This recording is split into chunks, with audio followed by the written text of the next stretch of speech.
మనందరికీ తెలుసు నెల్లూరు జిల్లా గుడ్లూరు మండలం దార్కాన్పాడు విలేజ్ లో తిరుమల శెట్టి లక్ష్మీనాయుడు అన్న వ్యక్తిని అతి దారుణంగా హత్య చేయటం, ఆ ఘటనకి సంబంధించి గౌరవ ముఖ్యమంత్రి గారు స్పందించి ఒక కమిటీని ఏర్పాటు చేసి ఆ సంఘటన జరిగిన పూర్వపరాలు, అదేవిధంగా అక్కడ ఆ కుటుంబ నేపథ్యం అవన్నీ కూడా తెలుసుకొని రమ్మని గౌరవ నన్ను, అదేవిధంగా గౌరవ మంత్రివర్యులు నారాయణ గారిని, అదేవిధంగా లోకల్ ఎమ్మెల్యే ఇంటూ నాగేశ్వరరావు గారిని, అదేవిధంగా జనసేన పార్టీ నుంచి మన తాడేపల్లిగూడెం ఎమ్మెల్యే గారు బొలిశెట్టి శ్రీని గారిని, అదేవిధంగా కొంతమంది బీజేపీ నాయకుల్ని కూడా వెళ్ళమంటం జరిగింది.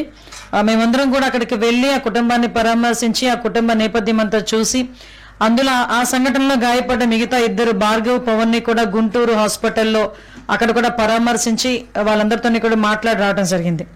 అయితే ఇక్కడ మనం అబ్జర్వ్ చేసుకుంటే ఆ హత్యకి సంబంధించిన వివరాలు మనం అబ్జర్వ్ చేసుకుంటే ఓవరాల్ గా ఇది కేవలం ఒక వ్యక్తిగత వ్యవహారాలు, అదేవిధంగా ఒక ఆర్థిక లావాదేవీల కారణంగానే ఈ హత్య నేపథ్యం కనిపిస్తా ఉంది. ఎందుకంటే ఎవరైతే అక్యూజ్డ్ ఉన్నారో, నిందితుడు ఉన్నారో అతను హరిశ్చంద్ర ప్రసాద్, అతను అదేవిధంగా లక్ష్మీనాయుడు, తిరుమల శెట్టి లక్ష్మీనాయుడు, అదే వాళ్ళిద్దరూ కూడా చాలా క్లోజ్ ఫ్రెండ్స్. వాళ్ళిద్దరూ కూడా కలిసి వ్యాపారాలు చేసుకునే వ్యక్తులు. వాళ్ళు ఎప్పటి నుంచో ఒకే అసోసియేషన్ లో ఉండే పరిస్థితి. అంటే వాళ్ళిద్దరూ కూడా మంచి స్నేహితులుగా ఉండి వాళ్ళ తాలూకు జీవన విధానాలను ముందుకు సాగిస్తున్న నేపథ్యంలో ఒక ఆర్థిక లావాదేవీ ఏదైతే 2,30,000 రూపాయలు ఏదైతే లక్ష్మీనాయుడికి ఇవ్వాల్సిన అవసరం ఉందో ఆ నేపథ్యంలో, అదేవిధంగా చిన్న చిన్న వ్యక్తిగత కారణాల దృష్ట్యా వాళ్ళిద్దరి మధ్యలో ఒక గొడవ స్టార్ట్ అయింది. ఆ గొడవ తర్వాత కూడా వాళ్ళు వెళ్ళి వార్న్ చేసుకోవడం, ఒకరినొకరు వార్న్ చేసుకోవడం అన్ని కూడా జరిగినాయి. అయితే తర్వాత దీన్ని కొంచెం కక్షపూరితంగా తీసుకున్న అక్యూజ్డ్, నిందితుడు వాళ్ళ మీద ఎలాగైనా కక్ష తీర్చుకోవాలనే ఉద్దేశంతో ఒక ఇంటెన్షనల్ గా వాళ్ళ అన్నదమ్ములతో సైతం ముగ్గురు బైక్ మీద వెళ్తున్న సందర్భంలో వాళ్ళ ముగ్గురిని కూడా హిట్ ఇవ్వడం జరిగింది. అంటే గుద్దడం, అంటే కారుతో గుద్దడం ఒక ఎత్తు అయితే ఆ చంపిన విధానం కూడా చాలా బ్రూటల్ గా చంపిన పరిస్థితి కూడా కనిపించింది. దీని మీద చాలా క్లియర్ గా మనం ఒక్కసారి చూసుకుంటే అంత అతి దారుణంగా హత్య చేసి తర్వాత తప్పించుకోవాలి అనుకోవటం కానీ, లేకపోతే ఇమ్మీడియట్ గా అక్కడ హత్య చేసిన తర్వాత కూడా అక్కడ ఏదో రాడ్ తీసుకొని మిగతా ఇద్దరిని కూడా స్పాట్ లో లక్ష్మీనాయుడు గారు చనిపోయారు. ఆ మిగతా భార్గవ్, పవన్ మీద దాడి చేయటం, అదేవిధంగా ఇందులో ఇన్వాల్వ్మెంట్ ఉందన్నట్టుగా వాళ్ళ ఫాదర్ ని కూడా, ఎవరైతే నిందితుడు ఉన్నాడో నిందితుడు తారీఖు తండ్రిని కూడా ఇందులోని వాళ్ళు చేర్చడం కూడా జరిగింది. ఇమ్మీడియట్ గా నెల్లూరు ఎస్పీ గారు కూడా నిందితుల్ని పట్టుకొని రిమాండ్ కూడా పంపించడం జరిగింది. అదే కాకుండా వాళ్ళ తాలూకా ఆస్తులు కూడా కనుక్కొని ఆస్తులను కూడా జప్తు చేయడం కూడా జరిగింది. జప్తు కూడా సిఫార్సు కూడా చేయడం జరిగింది. అంటే విషయం ఏంటంటే ఇక్కడ ఇమీడియట్ గా పోలీస్ యాక్షన్ తీసుకున్నారు, ఇమీడియట్ గా పోలీస్ కూడా రిమాండ్ కి పంపించారు. ఎక్కడా కూడా ఎటువంటి ఇబ్బంది లేకుండా చూసుకున్నారు. అదేవిధంగా కంపల్సరీగా ఆ కుటుంబం ఏదైతే ఉందో ఆ కుటుంబాన్ని కూడా మనం హక్కును చేర్చుకోవాల్సిన అవసరం ఉంది. అది ఎందుకంటే ఆ భార్య కూడా చాలా చిన్నపిల్ల, ఆ అమ్మాయికి ఇద్దరు పిల్లలు, ఆడబిడ్డలు, ఒకరు 1 సంవత్సరం ఆడబిడ్డ, ఇంకొకరు 4 సంవత్సరాల ఆడబిడ్డ. వాళ్ళతో పాటు ఎవరైతే గాయపడ్డారో లక్ష్మీనాయుడు తాలూకా సొంత తమ్ముడు పవన్, ఆ అబ్బాయికి యాక్సిడెంట్ తర్వాత, యాక్సిడెంట్ ఇన్ ద సెన్స్ అతను చేసిన యాక్సిడెంట్, ఇంటెన్షనల్ గా చేసిన యాక్సిడెంట్. అది యాక్సిడెంట్ తర్వాత అతనికి వెన్నుపూసలో ప్రాబ్లం అయ్యి ప్యారలైజ్ అవ్వడం జరిగింది. తనకి మళ్ళీ ఆపరేషన్ కూడా చేశారు. తను తిరిగి కోలుకోవాలంటే కూడా చాలా టైం పడుతుంది. అదేవిధంగా ఎవరైతే భార్గవ్ ఉన్నారో, చిన్న నాన్న కొడుకు భార్గవ్ ఉన్నారో అతనికి కూడా కాళ్ళు ఫ్రాక్చర్ అయ్యి తను కూడా హాస్పిటల్లో ఉన్నారు. అయితే ఇదంతా జరుగుతున్న నేపథ్యంలో డెఫినెట్ గా కుటుంబాన్ని ఆదుకోవాలని గౌరవ ముఖ్యమంత్రి గారు ఒక కమిటీని ఏర్పాటు చేసి మేము పంపించడం జరిగింది. పంపించిన తర్వాత ఇమీడియట్ గా వాళ్ళందరికీ కూడా న్యాయం చేయాలనే ఉద్దేశంతోనే గౌరవ ముఖ్యమంత్రి గారు చాలా సుదీర్ఘంగా దీని మీద చర్చలు జరిగినాయి. ఎందుకంటే ఒకటి, అంత బ్రూటల్ గా చంపే పరిస్థితి రాకూడదు. ఒకటి అంటే ఇక్కడ 2 నేపథ్యాలు. ఒకటి, నిందితుడికి శిక్ష పడాలి అన్నది ఒక ఆస్పెక్ట్ అయితే, ఎవరైతే బాధితులు ఉన్నారో వాళ్ళకి ప్రభుత్వ పరంగా మనందరం కూడా సహాయ సహకారాలు అందించాలి, వాళ్ళకి కూడా భరోసా ఇవ్వాలి అన్న నేపథ్యం ఒకటి. ఈ రెండిట్లోనే నిందితుడికి శిక్ష పడాలి. నేను అక్కడికి వెళ్ళినప్పుడు కూడా, నేను మంత్రి గారు అందరం కూడా వెళ్ళినప్పుడు కూడా వాళ్ళ భార్య తను ఒకటే కోరుకుంది, నాకు నిందితుడికి శిక్ష పడాలి, ఎట్టి పరిస్థితుల్లోనే నాకు లాంటి పరిస్థితి ఇంకా ఆడదానికి రాకూడదు. అదేవిధంగా చాలా బ్రూటల్ గా చంపారు, అతను ఎట్టి పరిస్థితులను బయటికి రాకూడదు, ఇదే నా కోరికమ్మ, నా పిల్లల్ని ఎలా పెంచుకోవాలో కూడా నాకు అర్థం కావట్లేదు, కొంచెం నాకు సపోర్ట్ చేయండి అన్న ఒకే ఒక పదం ఆ అమ్మాయి కూడా ఉపయోగించింది. దాని నేపథ్యంలోనే ఇమీడియట్ గా దీని మీద చర్చించి ఎవరైతే నిందితుడు ఉన్నాడో నిందితుడికి బెయిల్ రాకుండానే ఎట్టి పరిస్థితుల్లోనూ కూడా శిక్ష పడాలి. దీనికి ఏ రకంగా చేయాలి, పర్టికులర్ గా ఇప్పుడు ఫాస్ట్ ట్రాక్ కోర్ట్స్ ని దీనికి అప్పగించడం ఈ కేసును అప్పగించడంతో పాటు ఒక స్పెషల్ పీపీని కూడా ఏర్పాటు చేసి ఈ కేసును అతి త్వరితగతిన మనకు కన్విక్షన్ కు వచ్చేటట్టుగా చేయటానికి ప్రభుత్వ పరంగా అన్ని చర్యలు కూడా తీసుకోమని గౌరవ ముఖ్యమంత్రి గారు ఆదేశాలు ఇవ్వటం జరిగింది. దాని మీద ఈ రోజు ఆ పరిస్థితి కూడా మేము ముందుకు తీసుకెళ్తున్నాం. అదేవిధంగా ఇప్పుడు ఆ కుటుంబాలని కూడా మనం ఆదుకోవాలి కాబట్టి ఎవరైతే చిన్న బిడ్డలు ఉన్నారో ఆడబిడ్డలు, ఇద్దరు కూడా ఆడబిడ్డలు, ఆ ఇద్దరు పిల్లలు అదేవిధంగా తల్లి అంటే లక్ష్మీనాయుడు భార్యకి వాళ్ళిద్దరు పిల్లలకి కూడా ముగ్గురికి 3 ఎకరాలు అంటే 2 ఎకరాలు పొలముతో పాటు 5 లక్షలు వాళ్ళకి డబ్బులు కూడా ఇవ్వడానికి ఆర్థిక సహాయం చేయడానికి గవర్నమెంట్ సిద్ధపడింది. ఈ చిన్నపిల్లలు ఎవరైతే ఉన్నారో వాళ్ళిద్దరికి కూడా ఫిక్స్డ్ డిపాజిట్ చేసి వాళ్ళు పెద్ద అయిన తర్వాత ఆఫ్టర్ 18 years వాళ్ళు తీసుకునేటట్టుగా కూడా ఫిక్స్డ్ డిపాజిట్ చేయడానికి కూడా గవర్నమెంట్ సిద్ధపడి ఆ ఇద్దరు పిల్లల తాలూకా చదువుకు మొత్తం కూడా గవర్నమెంట్ తీసుకునేటట్టుగా కూడా ఈ రోజు నిర్ణయం తీసుకోవడం జరిగింది. గౌరవ ముఖ్యమంత్రి గారు నిర్ణయం తీసుకోవడం జరిగింది.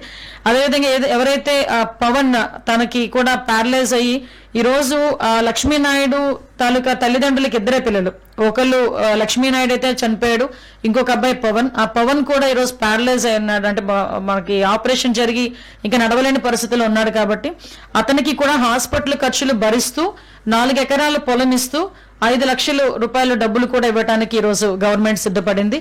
అదేవిధంగా ఇంకొక అబ్బాయి భార్గవ్ ఎవరైతే ఉన్నారో ఆ అబ్బాయికి లెగ్ ఫ్రాక్చర్ ఒకటి అయింది. ఆ అబ్బాయి తాలూకా హాస్పిటల్ ఖర్చులు కూడా గవర్నమెంట్ భరిస్తూ 3 లక్షల రూపాయలు ఆ అబ్బాయికి ఆర్థిక సహాయం చేయడానికి కూడా ఈ రోజు గౌరవ ముఖ్యమంత్రి గారు ఆదేశాలు ఇవ్వడం జరిగింది. దాన్ని ఈ రోజు మీ అందరి ముందుకి మేము పెట్టడం జరుగుతుందండి. కానీ ఒకటి మాత్రం చాలా క్లియర్, ఇలాంటి పరిస్థితులు ఎట్టి పరిస్థితుల్లోని పునరావృతం కాకూడదు. ఒక ఎత్తు అయితే ఇటువంటి పరిస్థితుల నేపథ్యంని బేస్ చేసుకొని చాలా మంది కులాల మధ్యలోనో ప్రాంతాల మధ్యలోనో చిచ్చులు పడడానికి కూడా రెడీ అయ్యే పరిస్థితులు కూడా కనిపిస్తున్నాయి. అటువంటి పరిస్థితులు కూడా రాకూడదు అని నేను మాత్రం మనస్ఫూర్తిగా కోరుకుంటున్నాను. ఎందుకంటే ఎవరి కష్టమైనా ఒక కష్టమే, ఆ కష్టాన్ని కష్టంగా చూడాలి తప్ప కష్టం మీద కూడా మనం రాజకీయాలు చేసుకోవాలి అనుకున్న ఆలోచన తీరు ఏదైతే ఉందో అది ఎప్పటికీ కూడా రాజకీయంగా ముందుకెళ్లలేమని పరిస్థితి చాలా మందిలో మనం చూసాము, ఇప్పటికీ కూడా మనం చూస్తూనే ఉన్నాం. కాబట్టి దీనికి గౌరవ ముఖ్యమంత్రి గారు కూడా చాలా క్లియర్ గా ఎటువంటి సంఘటనలు జరిగితే ఎట్టి పరిస్థితులను ఉపేక్షించేది లేదు, కంపల్సరీగా ఫాస్ట్ ట్రాక్ కోర్ట్స్ కానీ స్పెషల్ కోర్ట్స్ కానీ ఏర్పాటు చేసి ఆ నిందితులకి త్వరితగతిన శిక్ష పడేటట్టు చేస్తామని చెప్పి చాలా కఠినంగా వ్యవహరిస్తామని చెప్పి చెప్పడం జరిగింది. ఇదే విషయాన్ని మీ అందరి ముందుకు ఉంచుతున్నాం.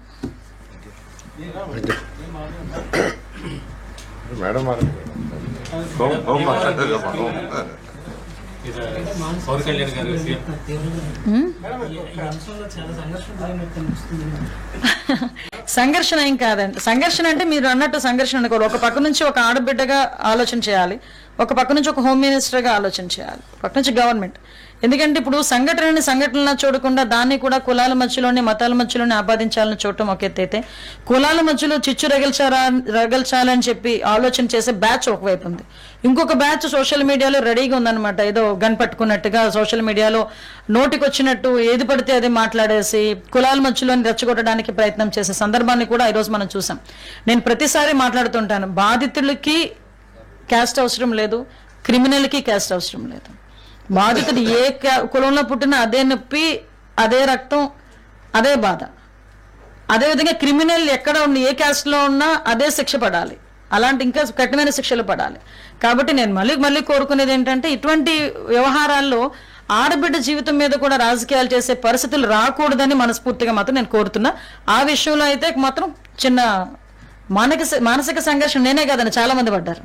మేడం, గవర్నమెంట్ చాలా అద్భుతంగా స్పందించింది, చాలా సంతోషం. అయితే ఈ దానగూడెం కైకలూరు నియోజకవర్గంలో జనసేన నాయకులు ఒక దళిత యువకుని మీద వినాయక నిమజ్జనం సందర్భంగా దాడి చేసి పొట్టలో పొడిచి అంతా కొంతమంది మీద దాడి కూడా చేయడం జరిగింది. ఆ ఇష్యూలో గవర్నమెంట్ స్పందించలేదు అని చెప్పేసి చాలా పెద్ద ఎత్తున దళిత సంఘాలు ఆందోళన కూడా చేశాయి. మరి ఎందుకు ఈ వేరియేషన్? దయచేసి మీకు కూడా ఒకటే వినిపిస్తున్నాను, మీరు ఒక రెస్పాన్సిబుల్ జాబ్లో ఉన్నారు. ఒక రెస్పాన్సిబుల్ జాబ్లో ఉండేటప్పుడు మీలాంటి వాళ్ళ నోట్ల నుంచి కొన్ని పదాలు బయటకు వస్తే అది టేక్ ఇట్ గ్రాంటెడ్గా తీసుకుంటారు ప్రజలు కూడా. ఎందుకంటే you are also very aware that public safety కూడా. నేనేమంటానంటే ఇప్పుడు మీరు స్పందించలేదని మీరు అంటున్నారు, ఎంతవరకు ఆ నిందితులను పట్టుకోవడం కానీ ఆ నిందితుల్ని రిమాండ్ పెట్టడంలో కానీ ఎక్కడా కూడా చిన్న కాలయాపన కూడా లేకుండా ఆ లోకల్ ఎస్పీ వాళ్ళందరూ చెప్పడమే కాకుండా చాలా క్లియర్గా బయటకు వచ్చి ఎక్స్ప్లెయిన్ చేశారు. నేనేమంటానంటే ఇక్కడ నేను ఇందాకే చెప్పాను, క్రిమినల్కి క్యాస్ట్ ఉండదు, బాధితుడికి క్యాస్ట్ ఉండదు. దాన్ని దయచేసి మనం ఒక నెక్స్ట్ జనరేషన్స్కైనా ఒక మంచి సొసైటీని అందిద్దామంటే ఇక్కడ నుంచి మన దగ్గర నుంచి స్టార్ట్ అయ్యేటట్టుగా చూసుకుందాం అటువంటి మార్పు అన్నది. Thank you. దాడి చేసినప్పుడు కారులో నిందితుడు ఎవరైతే ఉన్నారో అతని భార్య తల్లి కూడా ఉంది అనేది ప్రధాన ఆరోపణ. రెండోది కాపు సంఘాల నేతలు వెళ్ళారు, ఇది కేవలం కుల హత్య అని వాళ్ళు ఆరోపిస్తున్నారు. వైసీపీ సంబంధించిన జక్కమూడి రాజా లాంటి కాపు నేతలు కాదండి, కుల హత్య అని మీరు మాట్లాడుతున్నారు, కానీ వాళ్ళిద్దరూ వాళ్ళ భార్య బయటకు వచ్చి ఇది కులానికి సంబంధం లేదు, నా భర్త అతను ఇంతకు ముందు స్నేహితులే, ఆర్థిక లావాదేవీల కారణంగా మమ్మల్ని అలా చంపడం జరిగిందని సాక్షాత్ వాళ్ళ భార్య చెప్పింది. భార్య కన్నా పెద్ద విట్నెస్ ఎవరు లేరు కదా అక్కడ. అయితే ఇప్పుడు పవన్ కళ్యాణ్ కొంచెం ఇతర శాఖలలో ఎక్కువ స్పందిస్తున్నారనే ఆరోపణలు మొదటి నుంచి వచ్చాయి. ఇప్పుడు మళ్ళీ తాజాగా ఆయన డిప్యూటీ సీఎం అండి, పవన్ కళ్యాణ్ గారు డిప్యూటీ సీఎం, సజెషన్స్ ఇవ్వడం తప్పే ఉంది. సజెషన్స్ కాదు, బీజేపీ నుంచి నివేదిక కోరారు.